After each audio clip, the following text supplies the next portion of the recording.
If I don't make this video now, it's never coming out. So there was a Nintendo Direct the other day. I haven't seen the entire thing, but the one announcement that really stuck out to me, besides everyone getting mad that Legend of Zelda is going woke or something, because I guess Zelda's not a character in The Legend of Zelda, but the one announcement that really stood out to me was Metroid Prime 4 Beyond. This game has been in development hell for God knows how long. Or I guess not development hell, more of along the lines of in a long development cycle of being pushed back in the dates, COVID, whatever have you. They want to make sure this game is right, and just we gotta let them cook. That's it. We gotta let the sauce marinate for a little bit. Let Ridley come back for like the 20th time in this franchise. 7 years since this game was announced back in 2017 at E3. I thought it was like 3 or 4. I did not think that it was almost an entire decade, which is absolutely crazy to me. And I'm fine with it. Even when they announced that they were gonna do what is it? Even when they announced that they were gonna postpone it, they were gonna delay the game, and like they basically said, "Hey, we're starting from scratch. We're not liking the way the game's turning out. We're restarting everything." That actually made me happy because I was like, "Oh, you're actually being transparent with us." You know, like, and we understand it. If the game's not up to your standards, don't release it, right? It's crazy how you could release a finished product and be proud of it.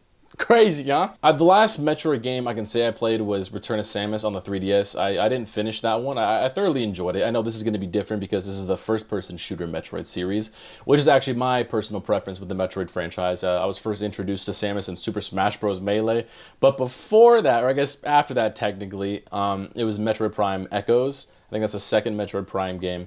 Absolutely loved that game. Finished the campaign maybe 2 or 3 times. I was never good at the game. This was back when I was like maybe 10 or 11. I was fucking awful at it, especially the multiplayer too. There was moments where Butterfield would just shoot me, get 1 kill, and then run around in the morph ball, and I could never catch up to him. So it was honestly, it was dog water. It was a pretty bad multiplayer. But there was that one game on the DS too. I don't remember which one that one's called. I think it's Hunters. On that one, they actually had a pretty decent online multiplayer from what I remember. So really excited for this. We're going to go ahead and check out this little trailer right here. I'm not sure if they have gameplay in here or if it's going to be cinematics, if this is going to come to Nintendo Switch. It says Nintendo Switch up there, but based off of how Zelda ran on the Switch, I really would prefer this game to be on the next console, maybe as like a release title or something, but we'll see. So we'll go ahead and check this out right here. Metroid Prime 4 Beyond. Cosmic Year 20X9, Galactic Federation Research Facility.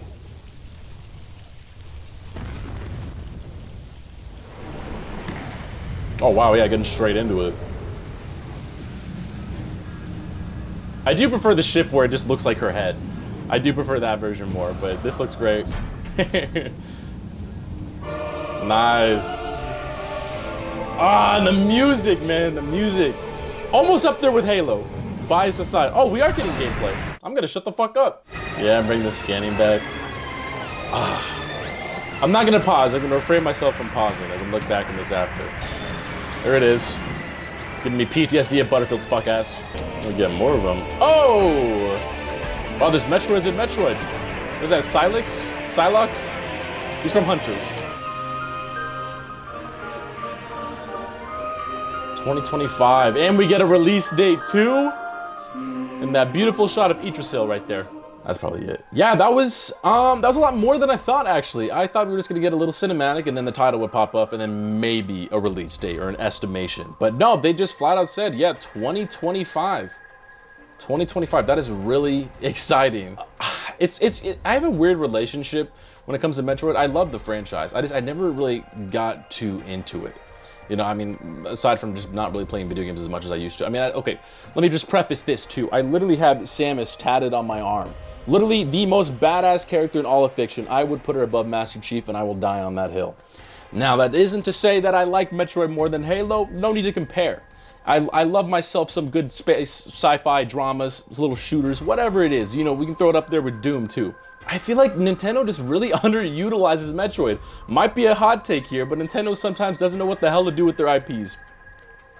Doesn't mean I don't have faith in this game. I think this game will actually be fantastic. fantastic. I think this game might be a 9 out of 10, 10 out of 10, based off this little preface right here, because there ain't much to go off of, but if we're going off of the past 3 Metroid Prime games, I think it'll definitely hold a candle to it. I think it'll definitely hold a candle to the flame. I don't know too much about the gameplay. Like I said, it's been a long time since I last played a Metroid Prime game. This guy was always really badass. This guy was my personal choice for a rep for Smash Brothers. If Ridley didn't get in the game, I think he would have been the perfect runner-up. And in all honesty, I think he should be in the game. Hey, you might hate on me for this. Take out Zero Suit Samus. We don't need Zero Suit Samus. We don't need 2 Samuses. We also don't need like 4 fucking Links, but hey, to each their own. This guy would be such a cool character to see in that game, and I'm glad he's actually coming back for this one. Metroid has a really cool cast of characters in the regards that you don't know too much about them. It literally just is the show, don't tell. And I think that's what Metroid's, at least badassery-wise, is. Lore-wise, it literally is tell, don't show most of the time. Because you go out of your way to scan stuff and to just feel around the environment and explore. That's kind of the whole vein of it. I mean, the little Metroidvania kind of style games is that you're exploring, you're doing a lot of backtracking, and you're taking in the whole world as you're doing this entire grand adventure for yourself. And that kind of stuff really excites me, especially when you put it into the first-person perspective for the series, and that's why I really fell in love with the Metroid franchise. I should go back. Obviously, Samus Returns, I played a little bit of it on the NES Classic. I got about halfway through the game, and then just never picked it up again. I'm a lazy gamer. I'm ecstatic about this. I am. I don't want to get my hopes too high, but I think time and time again, Metroid has been the most consistent franchise aside from Other M, and even then, Other M was like it's an okay game. It's I think just story-wise, that game took everything that was cool about Samus and took a poop on it. That game was just too much talking for her. And I like hearing the inner monologues with her character. I do wish the franchise would do that more, but just find that nice middle ground. I think they definitely need to have that stoic badassery that she's known for, but also have at least some amount of personality with her character, whether it's just her being just a stoic badass. I mean, that works perfectly fine.